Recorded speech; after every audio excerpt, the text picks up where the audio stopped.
Je vais en 2 minutes 30 vous parler de la situation du logement à Bruxelles. Une ville qui, comme d'autres villes, est confrontée à une crise du logement importante. Pour en parler, je vais vous donner quelques chiffres. On a d'un côté plus de 50 000 ménages qui sont en attente d'une réponse publique face à leurs difficultés pour se loger dans des conditions décentes sur le marché privé.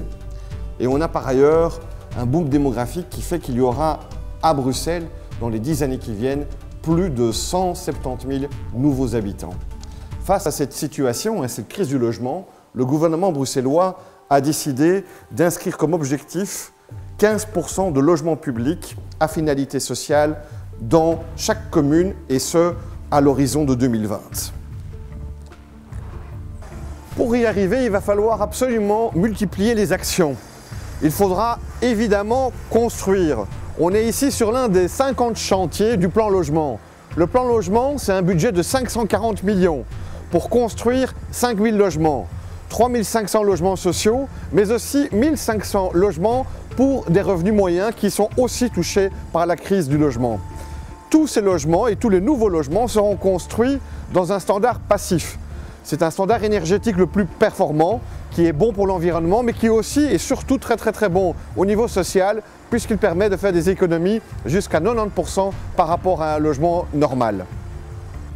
Construire prend malheureusement beaucoup trop de temps et de toute façon, ça ne suffit pas. Il faut donc aussi rénover le patrimoine existant, en commençant par les pouvoirs publics qui doivent montrer l'exemple.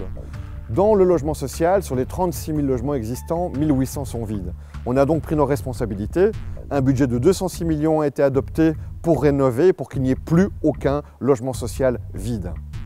D'autre part, si on veut continuer à améliorer la qualité de vie à Bruxelles, il ne faut pas construire partout. Et donc, il faut s'attaquer aux bâtiments privés vides. Il y a actuellement, par exemple, 1 million de mètres carrés de bureaux qui sont sans projet. Avec les promoteurs privés, nous travaillons à convertir une partie d'entre eux en logements.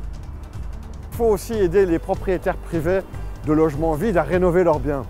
Là, le coup de pouce vient des agences immobilières sociales qui ont les contacts avec les locataires, s'occupent des éventuels travaux de rénovation, avantage pour le propriétaire, des revenus locatifs plutôt que des taxes à payer pour avoir laissé leurs biens à l'abandon.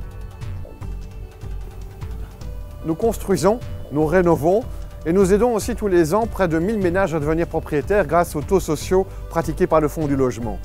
À côté de ça, il faut aussi s'occuper des nouvelles formes d'habitat.